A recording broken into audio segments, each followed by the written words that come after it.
It's good. I think it's good.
Welcome to this Sunday morning meditation program with the Dhamma Darini.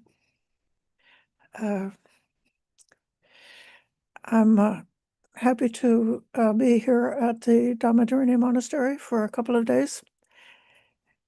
And I'm happy to see here online Briar, Elaine, Alva, Madeline, Nancy, Nathan, Susie, Ren, Susan, and those who are here in person.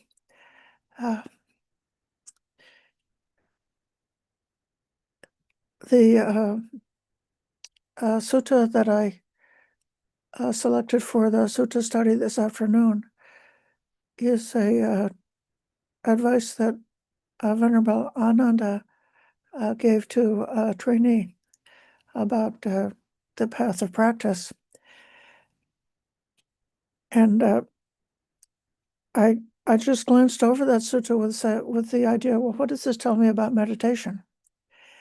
And what the sutta says is, shape up, have more energy, be mindful, don't forget, practice day and night, keep your mindfulness going every minute, make your morality perfect, and all of these like strong advice like that. And then it says, enter jhana. So, but actually, I think what we could think about for meditation is that because of the efforts we've made in the practice with the Dhamma, every one of us has learned something about how to be in charge of our own mind to some extent. It's never perfect. The mind wriggles and squiggles like a fish out of water. It's very hard to keep a hold of it. But at the same time, there is a very large extent that we can choose what to do with the mind. We can choose some kinds of thoughts are good for us, and we want to keep those thoughts and develop them and cultivate them. And then other kinds of thoughts are poison. And we can just be the adult in the room and say, okay, poison thought, thank you for sharing. I hear you, but I'm not going to follow your advice. You can go now. And so we have what it's called agency. We have the power to make these kind of choices. And a person who's got some power over the mind is a happier person. Many of us have seen or heard about the famous scientific experiment that was done with children and marshmallows. Do you remember that one? They would put the child in a room with a camera watching them, and put down a plate of marshmallows on the table and say, if you will, uh, wait a few minutes until the doctor comes, then you may have the marshmallows, but don't eat the marshmallows beforehand. And some of the children, when they're alone in the room with the marshmallows, they can't resist. They immediately take the marshmallows.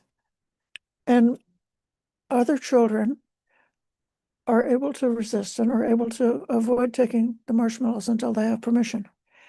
And those who have the power to avoid, you can see that they're doing like different things. Like one child is like singing la la la la la la la to distract himself, and the other child doing different things like that, so that they will be able to keep their decision to not take the marshmallow.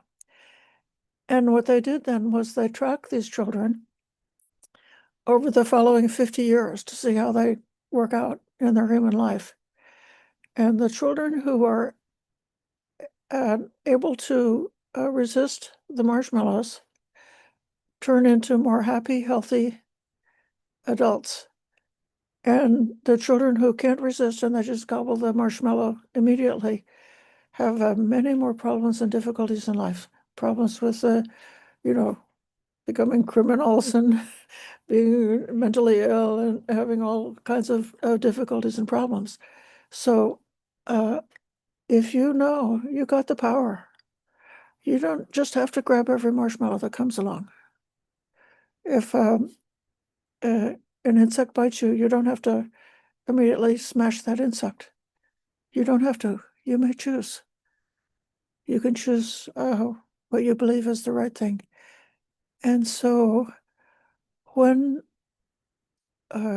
you follow Sariputta's advice and um, take care of your morality and exert a lot of effort for your mindfulness throughout the day, exert a lot of effort to uh, uh, control the factors of the mind. Don't eat too much food. Don't sleep too much. Don't get carried away with obsessive thoughts. Guard the senses. All these things. Being able to do that should make you feel relaxed and happy. I'll give another metaphor. If someone is taking up an athletic sport and they're doing a lot of push-ups or pull-ups and walking and running and doing all the different activities in the sports, if they don't injure themselves, the body will become strong and fit. And then when they're at rest, because of having a strong and fit body, they can relax and feel well. And somebody who is always just lying about, never takes exercise, may feel more, not as well when they're at rest. Back in the day, I used to hike. I hiked the Appalachian Trail, which is 2,000 miles long, and I was carrying a 50-pound pack because I was stronger than my friend that I was hiking with, so I carried more things than my friend did. And so then after walking all day carrying 50 pounds and then putting the pack down at the end and having the rest, it was like being so light. So, I'm free, I'm light. So this is what should take you into samadhi. This is what should take you into meditation. You have been working hard, trying hard, making the effort, and now come time to sit for meditation, you set it down and relax And you should have that light, happy, well, satisfied, comfortable feeling. And it's that feeling that should help you to be able to enter into meditation.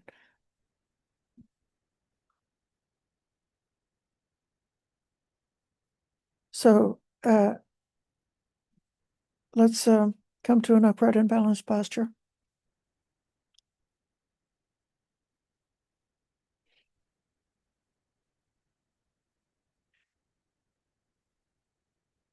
Remembering all my good efforts.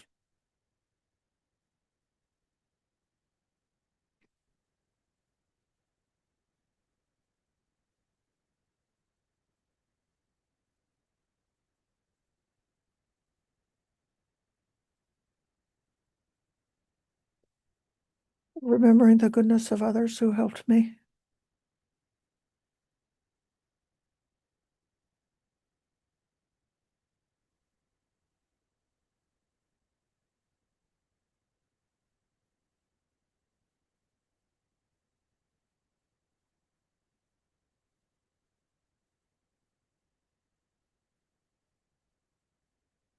If there's any problems or difficulties or struggles in life, imagine setting them down. Just for this 30 minutes, we give all of that a rest.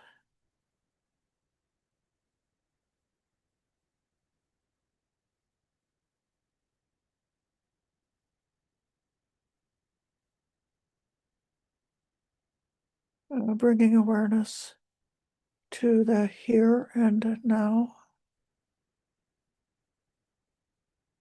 what arises in terms of the body sensations.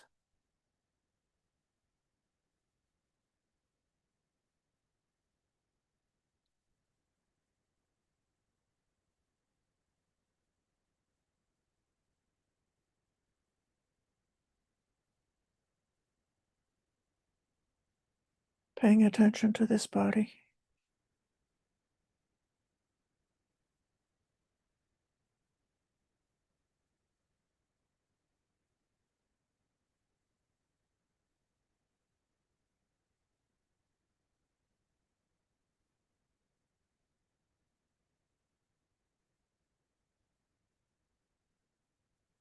Aware of all sensations touching this body.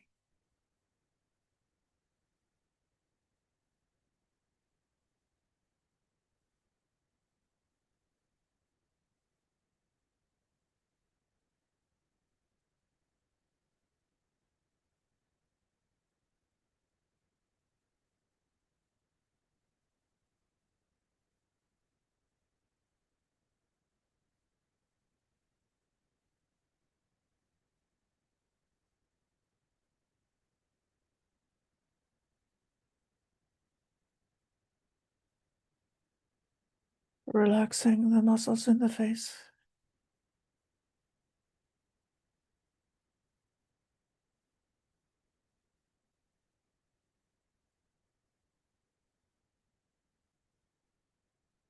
Relaxing the shoulders.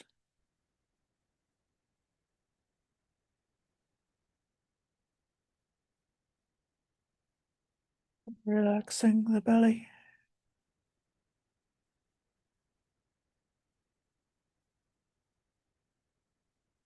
Relaxing the hips.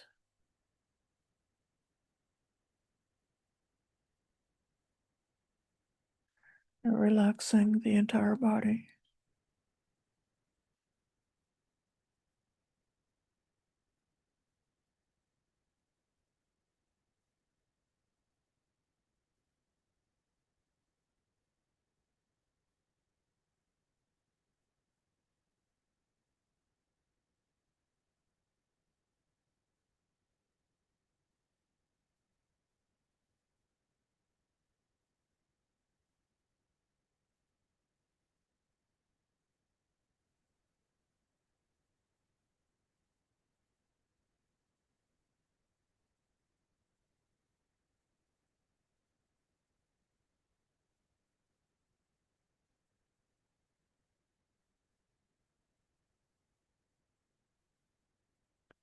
Nothing to do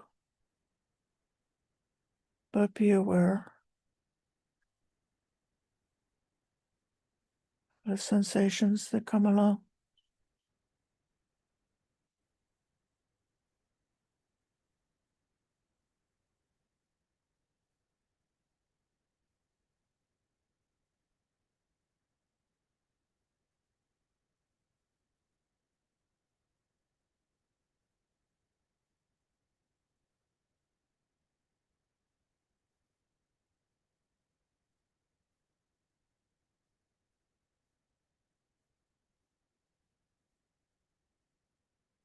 Letting the mind flow on with the feelings, perceptions, or thoughts in the mind.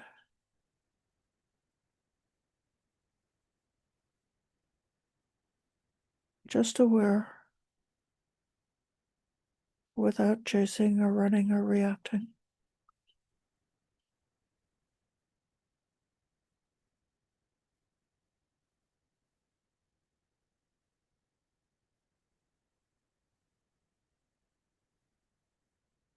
If there is a sound, aware of the sound.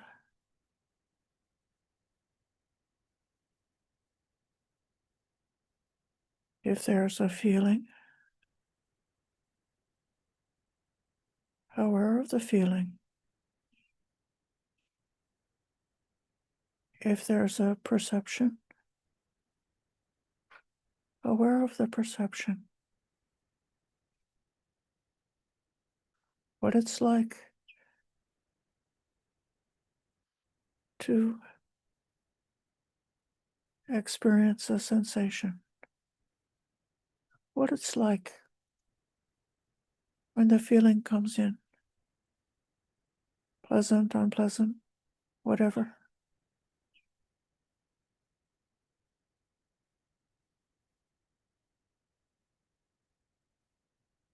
What it's like if the mind recognizes something. The dog bark, the airplane overhead, the bird song. The mind does that automatically. But don't latch on and chase after that. Just let those go through the mind, just like the sensations in the body. Just notice everything. Awareness itself is at rest, peaceful, in the middle, noticing everything that arises.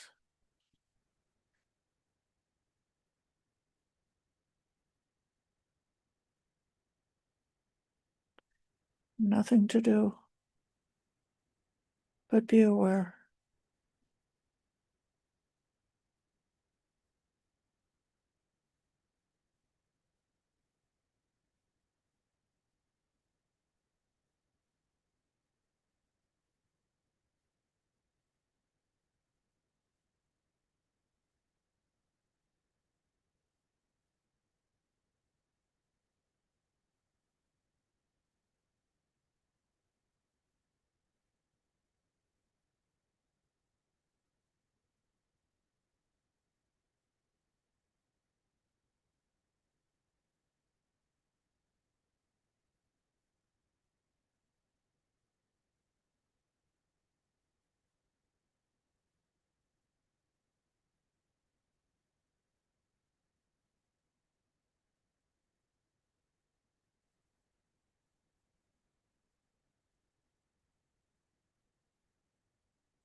If anything negative is bothering the mind, see that with so much compassion. It's only there because of causes and conditions. So recognize that. Notice how that feels. And let it go.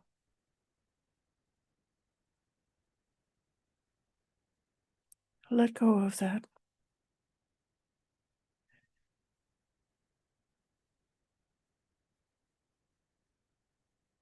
Aiming for seclusion from those negative states.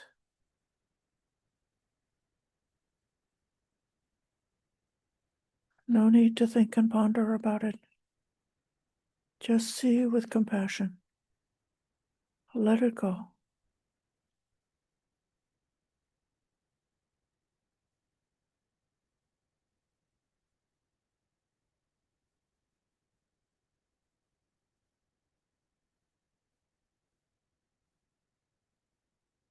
Any feeling that comes in, it just is what it is. No need to fight with the feelings.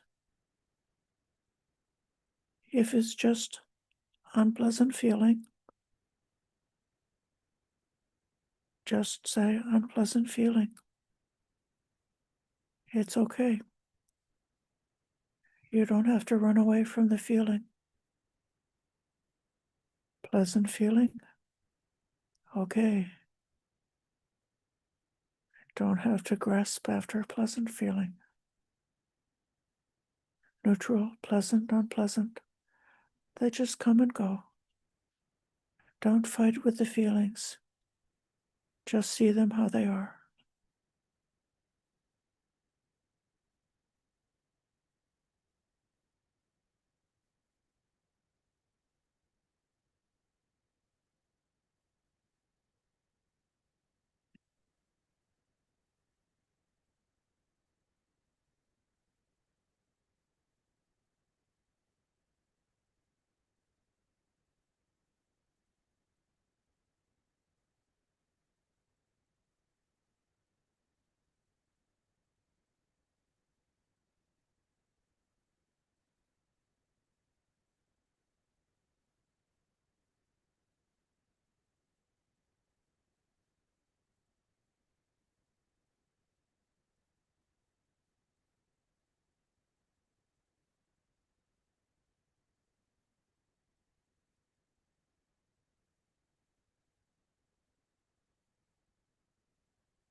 Welcome the pleasant feeling of a peaceful mind.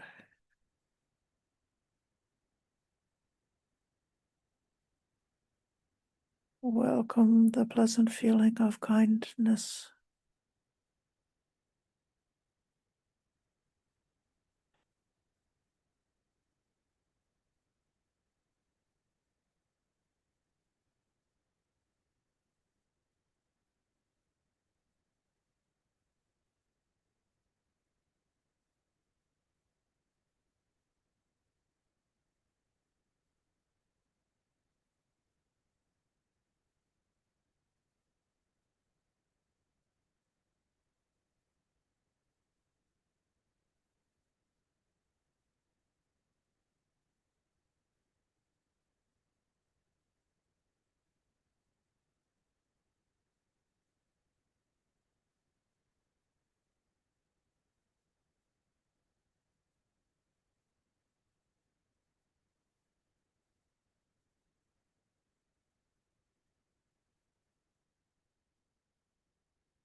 And if the mind is really calm, happiness of peace, let that happiness pervade the whole body.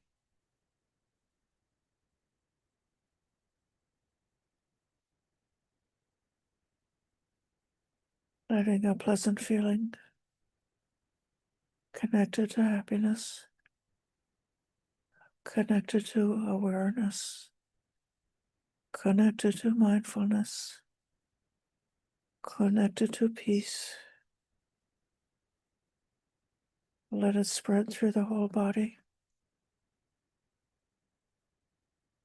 like a fountain overflowing, filling the whole body, beginning with the heart, spreading, saturating, filling up every cell in the whole body with awareness of peace, pleasant feeling of peacefulness.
So gently emerging from this brief meditation, this is a time for your questions, especially questions related to meditation.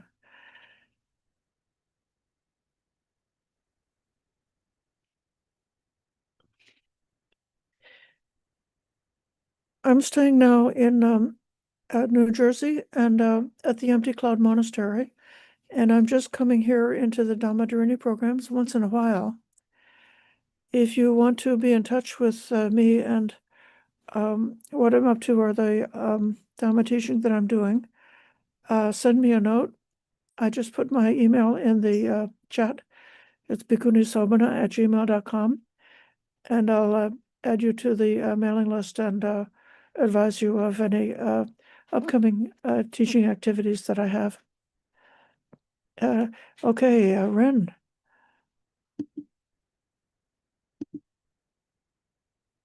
Thank you, Ayya. It's good to see you again. Um, you talk about agency over the ability to choose what to, what to indulge in terms of what we think, um, and it makes me think about part of that while meditating. How a friend of mine has a sister who has long been suffering from long COVID and effect, and the sister has eventually chosen to end her life. Um, it's going to be next week. And it makes me think about agency. If like doing the Dharma practice, it's easier for me to think about having agency over my mental activities, the mental suffering. It's easier for me to think that there's some hope to it. But physical control, having agency over physical reaction is, I guess, something that still concerns me. And I've read and heard about certain practitioner with higher level of meditation or jhana were able to modulate the physical pain. And I guess I'm seeking some kind of uh, maybe hope or Yes, reassurance, and yes. where you stand on that. Thank you. I can't resist now. There's a joke that's told by a philosopher. His name is David Searle. He's teaches about the philosophy of mind, and he's in California, I think USC or something like that.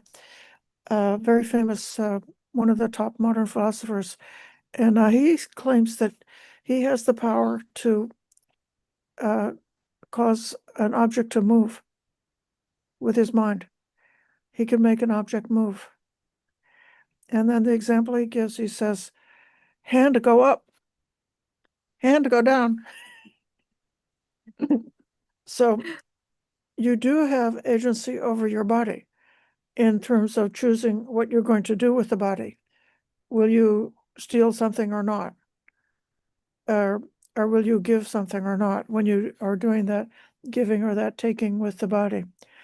But then in terms of moderating pain, uh, it's definitely true that a person who is able to obtain um, jhana, uh, there is the sequence is um,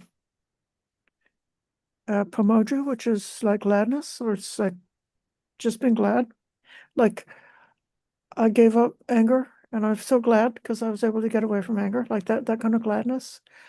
And then piety, which is called a joyful interest.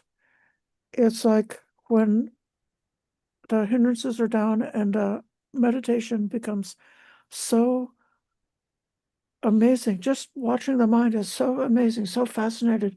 You're really interested in it, and it causes this strong, joyful feeling to arise. And then from the piti comes passaddhi, which is described as the tranquility of the body. And that's where a person can come away from bodily pain. Uh, eh, I know many great meditators who do practice jhana and who have had long-term chronic issues with bodily pain. And it is also, um, it's not a complete solution to illness by any means at all. Um, but when the mind locks into being obsessed with the pain, like the mind is not able to stop focusing on the pain, then it becomes a distortion of the mental process. Then if it's possible to take a rest from thinking about pain or from having the mind be obsessed with pain, then that creates a chance for a mental healing to happen. But the pain could come back later when you return to a ordinary state of mind. Even like I have chronic pain in hips and knees, and I used to have pain in my left knee for 20 years, and then in the past 1 year, I have a new pain in my right knee. And so sometimes when I notice the pain in the knee, I would intentionally do the body scan, and I would pay attention to the sensation of the hands, like the hands touching, because the hands are not painful. So while the mind is focusing on the hands, it's not focusing on the knee. Or at other times, to deal with pain, I would review some Dhamma that I know. I would just say, Iti piso bhagava, or I'm thinking about the meaning of that. Or I would say, may all beings be happy and secure, thinking about the meaning of that. And while I'm thinking about something, I'm not so much aware of the pain. So there are ways to do it. I know that taking compassionately, letting one's life come to its end is a controversial point, and everybody has to make their own decision relating to their own ethics and values, knowing that if we have the idea of rebirth, then we get a chance to have a do-over, a makeover, to see if we can learn the lesson again. So death is not a solution for the troubles and woes of this life. But nevertheless, it can be a choice that a person can make, and it's really disgusting with modern science that they're able to keep somebody alive as a vegetable for a long time, and if somebody chooses to refrain from medicine and to allow disease to take its course and allow their life to end, which is really just letting the course of nature, then people like question and say that's so wrong. You have to take medicine. You have to take medicine, or and then they put you on medicine and they hook you up on all these different machines, and then in the end the doctors give up and say, well, I can't do with anything as patient. They're just being kept alive by all this machinery, and now we've done the cost benefit and we want to pull the plug, and then they go to the relatives and say, do you want to pull the plug on your relative? Which is a terrible, terrible decision. It's not that you put them down for their own good like you put down a pet. So it's a um a troublesome ethical decision, and everybody has to think it through for themselves. We have to respect one another, and we also have to think about our own life and what will happen at the end of our own life, and think seriously about giving medical directives about how we want to allow nature to take its course when the time comes for us, and to what extent we choose to accept the different medical interventions that are possible. So there are ways, but if a person doesn't have the opportunity to and the aptitude to learn the jhana meditation, I would say that mindfulness and compassion can just go like a little way towards alleviating the pain, but it only if somebody is able to enter into full jhana are they able to be like completely out of pain. And then it's only temporary. Okay? Yeah. So good luck to your friend, and let them uh, be good, let them be at peace. Yeah. Let I them, feel that yeah, I feel that the value for me personally for being able to modulate pain is so that we can have a little longer time in this lifetime to practice. yeah, Because isn't there like a part in the sutta? I don't know whether it's true or not, but the Buddha had like a speck of dirt in his picked up a speck of dirt in his finger nail and said how what how, how is this dust compared to the dust on earth and something like that. And so obviously the dust on earth is a lot more than dust in the fingernail.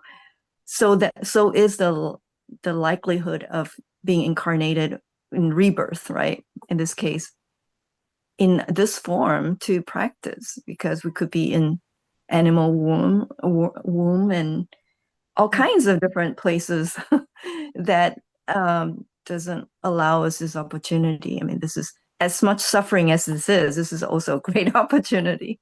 So yeah, that's how I feel. good. Okay, thank you. I'm going to give Daniel a chance. Uh, Good to Daniel, see. It's good to see you again, Aya. I was wondering if you could talk a little bit. I know this question might seem a little general, but sort of um, the focus or goal of mindfulness meditation. I guess what I'm trying to say is, I feel like I've had some success with kind of jhana meditation in terms of like where the mind is sort of supposed to go in terms of the single pointed focus and the concentration. And with regards to mindfulness, which to me feels quite different, I guess in the books I've read, it's anicca, dukkha, anatta, the awareness of these things from mindfulness meditation, which I guess is sort of the direction we're trying to go in. But I'm wondering if you could talk a little bit about that, because sometimes I feel like it's a little easier for me if I have a sense of where I'm trying to get to in this particular practice. yes. Uh, I think it's very good to not be too much like a goal oriented towards the noble attainments. I want to get my stream entry. I've checked my list. I've done everything twice. I've got everything in order. So where's my stream entry? Or where's my uh, uh, uh, enlightenment? We're not doing it that way. We're doing the right thing and allowing the Dhamma to take its course, allowing nature to take its course, and that's how awakening happens. But nevertheless, it's told many, many times how it goes from jhana to wisdom and from wisdom to liberation. And it's very perfectly okay to be aware of those factors and to, in a way, kind of like visualize them. And then if you get a glimpse or a taste of the factors that's taking you to liberation, then you can recognize that and be glad because that's happening. So from your samadhi comes seeing uh, things as they actually are seeing our own total experience as it has gotten to be. So um, seeing like the causation, all the cause and conditions that got to where we're at right at this moment, what we experience, that's yata bhuta jnana dasana. And then the next step is it's predicted that greed, that passion fades away, uh, grasping fades away, uh, and then you have this amazing freedom because you're not grasping or holding onto anything. And then from that freedom, one can know that it's called the three taints have been cut off and come to their end. And that would be the corruption of sensual desire, sensual craving, the corruption of craving for existence, and the corruption of the craving for annihilation. And when those are cut off, you've reached the goal. So, the hallmarks are going to be this fading away of passion, that's fading away of the reactivity, the clinging, the uptightness, that whole thing that fades away and then it's liberated. And then those three kinds of craving are gone at a very deep level.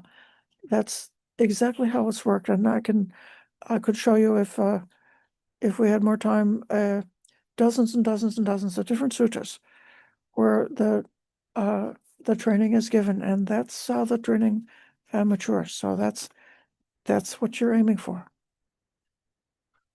Okay, Thank good you. question. Thank you for that question.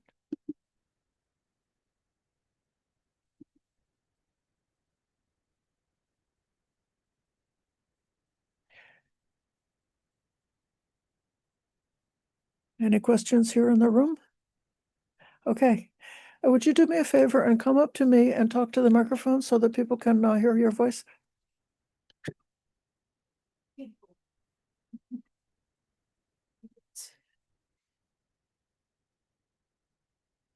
Hello. So my question is, I'm trying to deal with my parents with the anger that my father. He still have too much anger. And in that way, he's not happy and he's not making happy anyone around. In this case, more my mom. Yeah. They live in Peru. Right. And all the time I'm trying to guide him, to point out that what he has to change, to forgive. But he is all the time, he hear me good, but he normally after he hung up the phone with me, he retaliate to my mom. Yeah. And I don't know what else to do. I want to help them, but I don't know what else to do. Thank you so much. First of all, in a certain kind of way, if you look at the world, no wonder he's angry. There's plenty of things to be angry about. So it's not abnormal to be angry. Nevertheless, anger is a terrible sickness that makes the mind sick, it makes the body sick, and brings so much suffering for a person and for those around him. So the second thing is that if we all are trying to be good, trying to be generous, trying to give, trying to help the world, and the best gift that you could give anybody is not money, not a house, not a car, but giving them the gift of Dhamma, communicating with them in a way that they could learn some of the truths that we know about. That's the most important gift to give, and especially for your parents. One of the things that's, it's not so much given very much in those suttas, but for a bhikkhu or a bhikkhuni, someone who becomes a monk, one thing that all the monks want to do is if our parents are not have not gained a Dhamma, we want to give the Dhamma to our parents. Having said all that, do you know what the four Brahma Viharas are? The divine abidings, which is loving kindness, that's wishing for everybody and each individual to be well, happy, successful. Then compassion, wishing for their suffering to be relieved. Joy, rejoicing in the success and happiness of other people. And then equanimity, which is equanimity knows that each individual is the owner of their karma and inherits the results. So you've got to practice all of those in the privacy of your own meditation, not when you're being bombarded with a lot of drama, family drama, but by yourself. Just think about your parents, your mom, dad, and all, and everybody who's in the same situation. May they be well, happy, and peaceful. May they come out of their suffering and so forth. So you do that as your own meditation that sort of like is planting the inclination and the intuition in you that then when some drama comes up, you don't get irritated. It's like you just want to help because of your meditation. Your reaction's not coming up badly. But then most important, equanimity. You need to make yourself strong enough to be able to not be shaken up and not be disturbed by the drama that's going on around you. When you're not disturbed, then you can help everybody else to calm down. When you're not disturbed, you can see more clearly what should be done or what should be said at the practical level. It would be like a doctor or a counselor or a therapist.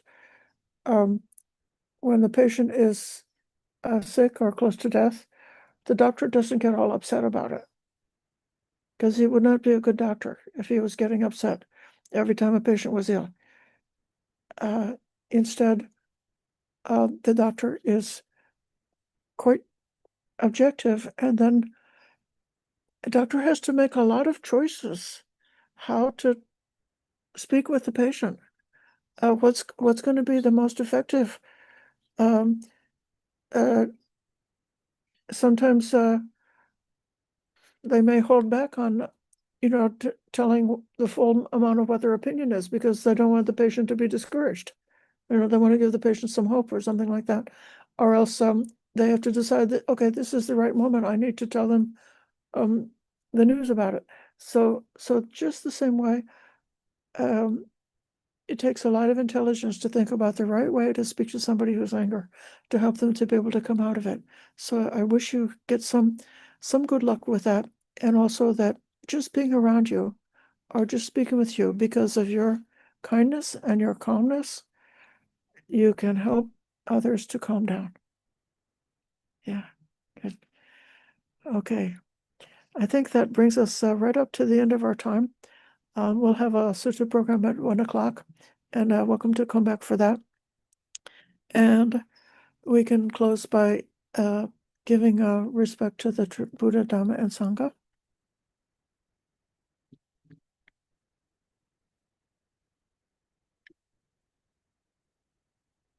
The Lord, the perfectly enlightened and blessed one, I render homage to the Buddha, the blessed one.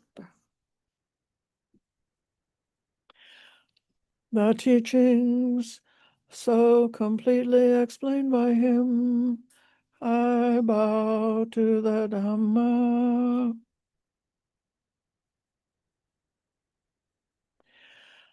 The Blessed One's disciples who have practiced well, I bow to the Sangha.